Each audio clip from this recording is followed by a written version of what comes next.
further ado, I'd like to introduce our highly esteemed blockchain and crypto panel experts, and then have them speak briefly about their current initiatives. So we have Kerner, who's the founding partner of CryptoOracle, Mor Assia, who's the founding partner of iAngels, and Indu Keri, who's the vice president of development for blockchain technologies at Intuit. So maybe we'll start with Mor and have you just discuss a little bit about what you're doing, maybe give a little more background information. Absolutely. So thank you everyone for coming today. My name is Mor Assia, founding partner of iAngels. iAngels is a very unique investment firm coming out of Israel, a hybrid model between a platform and a VC.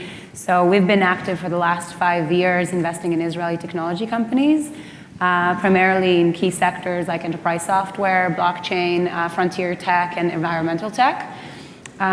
We are managing about $140 million in assets under management, invested in about almost 100 companies in the last 5 years, and have, via our activities investing in Israeli ventures, have actually been investing in blockchain-related startups for like 2-3 years now. So have several in our portfolio. And so as one of the top 3 most active VCs in Israel, really enjoyed a lot of visibility in that regard.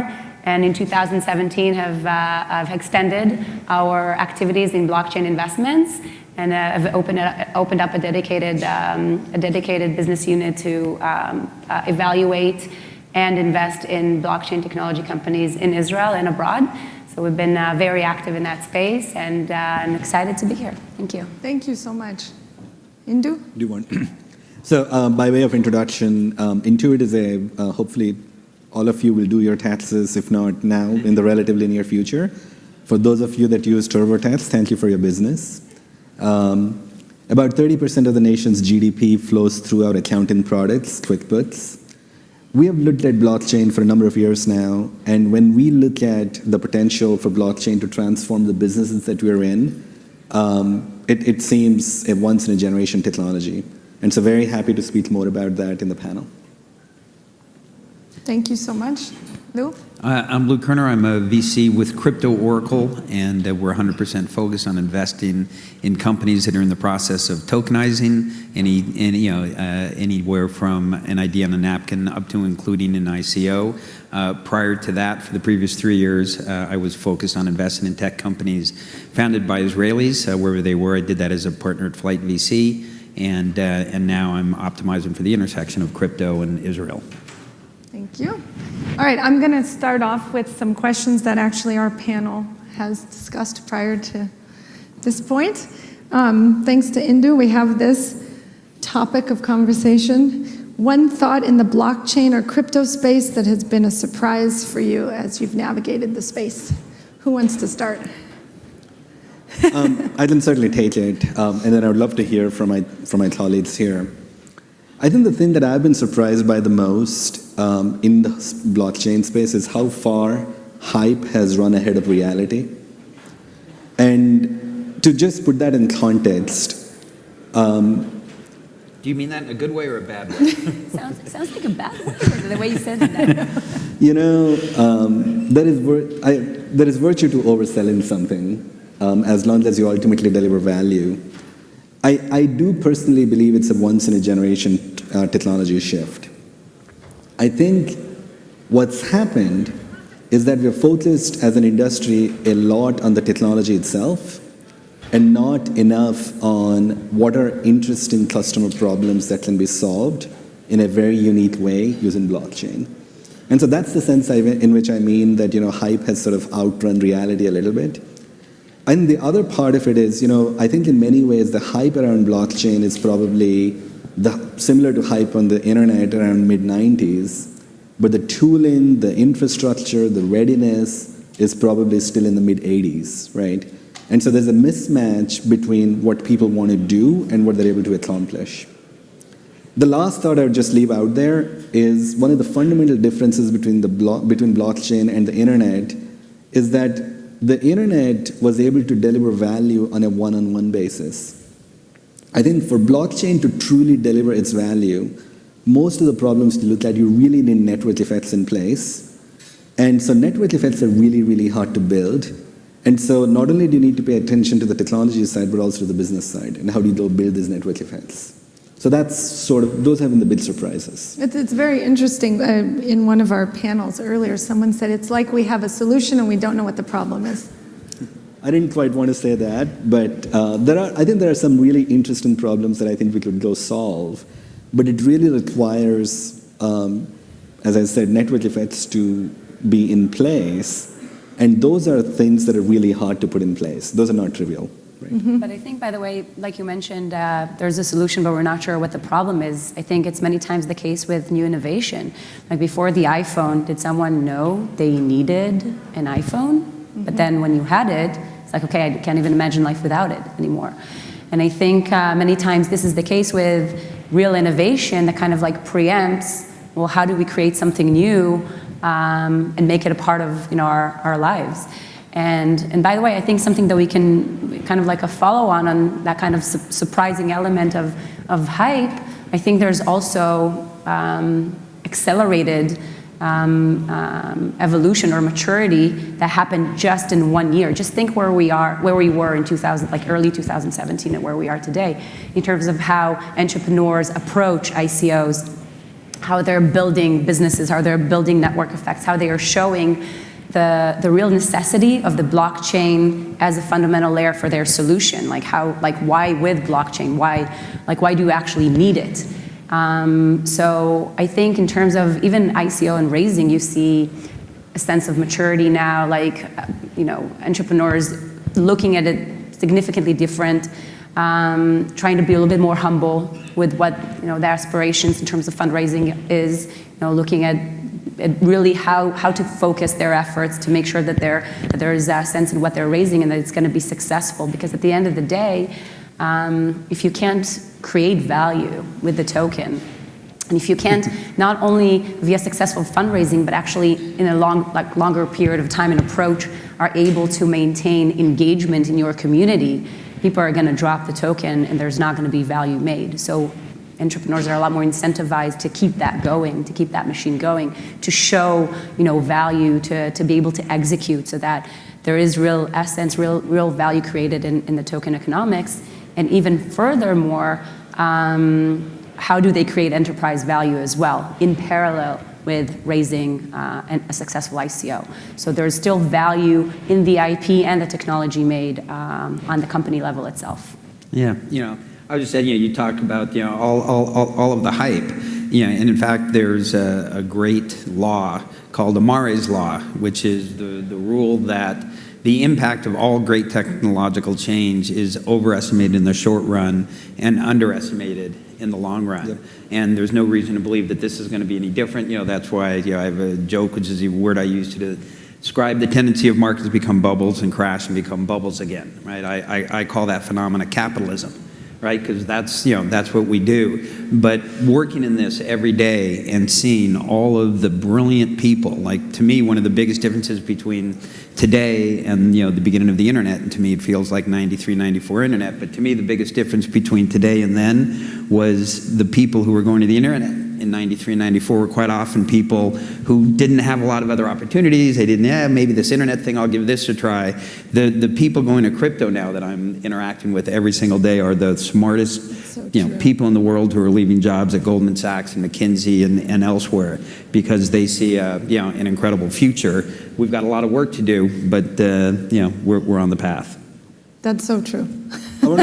I want to pick up on something that you said. I absolutely believe the long-term transformational potential for this is. I think we haven't even started to see it. Right. I'll give you a very simple personal example. I don't have an Israeli passport, so every time I leave, at least it used to be the case, that every time I would leave Ben Gurion Airport, I would have sort of the special treatment. And then I figured out that there's a way around that, and so I was able to make that happen. Last year, for reasons I don't want to go into, I changed my last name. My entire family, we all changed our last name based on a request from my dad, who turned 80. Sorry? To Cohen. To Keri. That's a good. I should have thought of that. I think that's what I'm doing. So I need to go through one more step, right?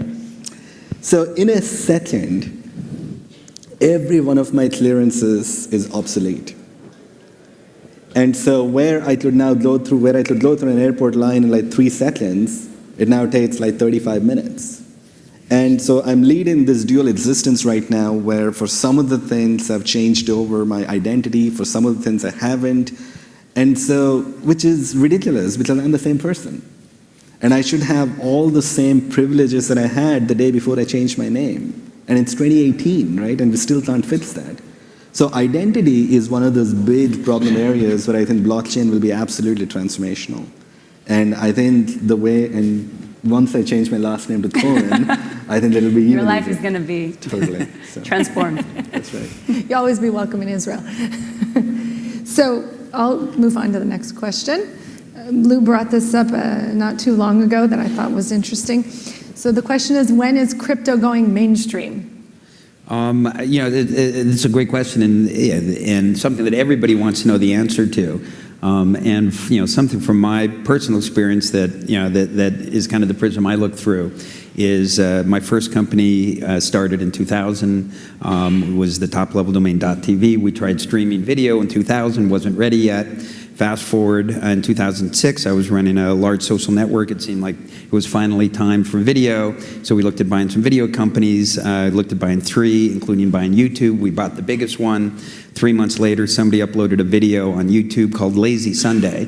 And that day, YouTube became the fastest growing website in the history of the world. 6 months later, they were bought by Google for $1.6 billion. And I was on the 5-year anniversary, 5 years later, I was invited back to talk at their 5-year birthday party, because when I called them was the first time that they knew that maybe they're a company because somebody was interested in buying them. And I saw Chad Hurley, and I said, the CEO, founder, and I hadn't seen him for 5 years, congratulated him on all the success. But I said, hey, if they had uploaded Lazy Sunday onto Bolt, my company, we would have been YouTube. And he laughed, he said, sure you would have been. He said, but why would my brother have uploaded it to your site? And that story, in some ways, really it teaches 2 lessons to me. One is that this is lightning in a bottle, right? He didn't know that was going to happen when he uploaded, when his brother uploaded it. But there's a lot that you can do as a company to optimize the chance for lightning in a bottle happening. And with all of these brilliant kids out there, and brilliant people of all ages, all around the world working on this, hard to imagine that our Lazy Sunday moment isn't close. I hope it is. I think, mainstream is a big word, because I think when we started investing in blockchain, we invested in several companies like 3 years ago. Blockchain and Bitcoin was like a dirty word. You couldn't even say it. No fund wanted to touch it. Banks didn't know how to work with it. We've seen companies that were having a really hard time opening bank accounts. And today, because we are in the community, for us it feels like it's already kind of mainstream, but it's really not. It's just within these kind of very dedicated circles that we feel very, very comfortable, sharing some thoughts and opinions and talking about companies, et cetera. But I think when we look kind of in a global perspective, it's still very much far away from mainstream. And I think one of the challenges is really that there are a lot of people who are really active in the space and have accumulated some sort of, kind of token position, or they're holding different kinds of tokens or coins. But the seam between the blockchain world and the real world does not interact well yet. So there are a lot of people who want to live off of their crypto assets. And at the same time, they're having a real hard time, migrating that kind of wealth created or economy into the real world. And once that navigation happens a little bit more seamlessly, I think this is when we can say it becomes a little bit more mainstream, because until we can really see people creating value on the blockchain and being able to migrate that value to different sectors and kind of the real world, as we say, I think this is when it's going to really hit mainstream. Mm-hmm. Indu? So I don't know if there were 2 parts to what you were asking. I think the crypto asset, Bitcoin kind of thing, I think that's actually very mainstream. And I had my Uber driver moment 3 or 4 months ago, right? And so when that happens, you sort of step back and say, wait a minute, what's really going on, right? I mean, why does somebody whose primary job is to drive with Uber care about cryptocurrencies, right? In fact, whenever I'm asked about this, I refer everybody to a book that was written in 1857 by Charles Mackay, and the name of the book is Extraordinarily Popular Delusions and the Madness of Crowds. So that's the Bitcoin piece. I think blockchain, I agree with you both.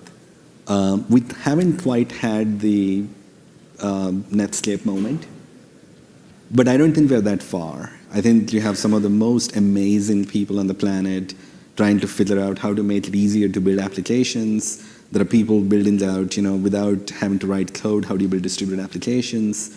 I don't think we have nailed sort of the killer app just yet. And I think the moment that happens, there is going to be this big sort of switch that will flip. So we're not that far. I agree. Very good. All right. We don't have a lot of time left, but I did want to kind of give some audience advice, let's call it.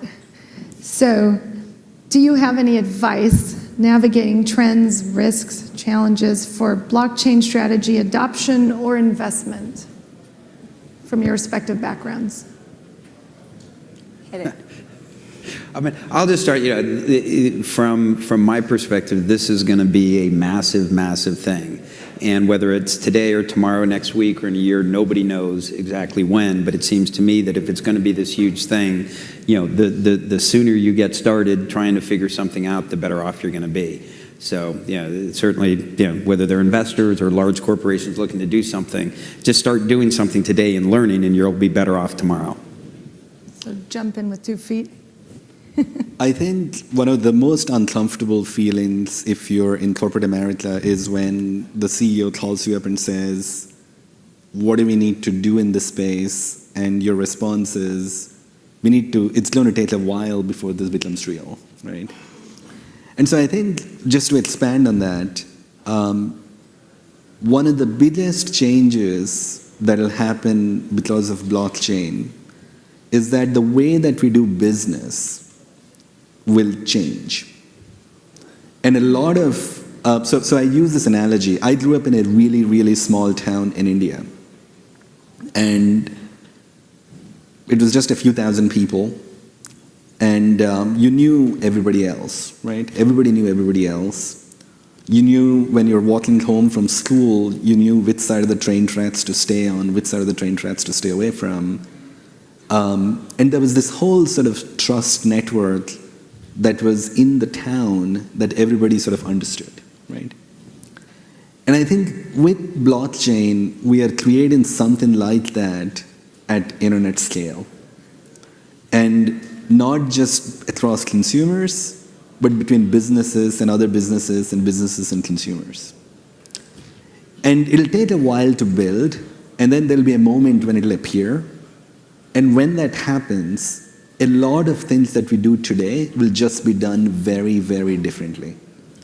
And a lot of the friction that we have today in today's processes, business processes, will just be done very differently. They'll just go away. And in many cases, verification and audit will become built into the system. The incentive or the ability to sort of mislead or cheat will go away. And so you have to, if you're in corporate America and if you're trying to drive something that's blockchain related, you have to strike this balance between painting that end story where there is clear value for everybody involved versus moderating the pace at which you're marching towards that and making sure that you're taking measurable steps without overselling. And I think that's probably the biggest piece of advice I would have. Yeah, it's good advice. I think what I'm going to say is relates to people who are either looking for raising capital in the space or investing in the space.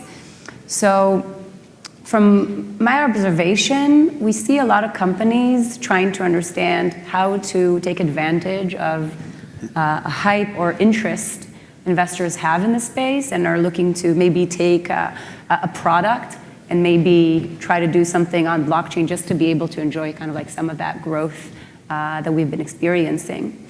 Now, the people who are investing in blockchain tech are people who come from a very deep understanding of how the advantages of blockchain actually help products or help organizations. So I highly advise companies who have some sort of product not to just try to take the product or try to raise an ICO without understanding, what is the real value? Why do you have to do it on blockchain? Because that's what you're going to be asked. Why is your solution applicable? Why do you need blockchain to carry out your mission? And that's a critical element of successful fundraising in blockchain tech when you're talking to investors in the space. And I think for investors, the way that I see it, similar to the way that you express of how our world is changing, so fundraising is changing. I mean, we've seen an evolution of raising equity, then the CLAs, the SAFEs, the SAF, the SAFTs, now ICOs, like there are so IPOs, okay? There are so many different ways and financial products for raising capital today. So I think there is an evolution also in VC in general and fundraising. And we'll see a lot more financial products or a lot new ways for entrepreneurs to fund their companies, maybe not even incorporate at all. Now you have like DAOs, you have ICOs, maybe there are going to be organizations that are not even incorporated. So there's significant evolution happening in that space as well. That's going to fundamentally change financing and fundraising as we know it. Thank you. Thank you to the panel. Thank you, Mor, Indu, and Lou. Thank you all. Everyone's available for conversation afterwards, and we have to vacate.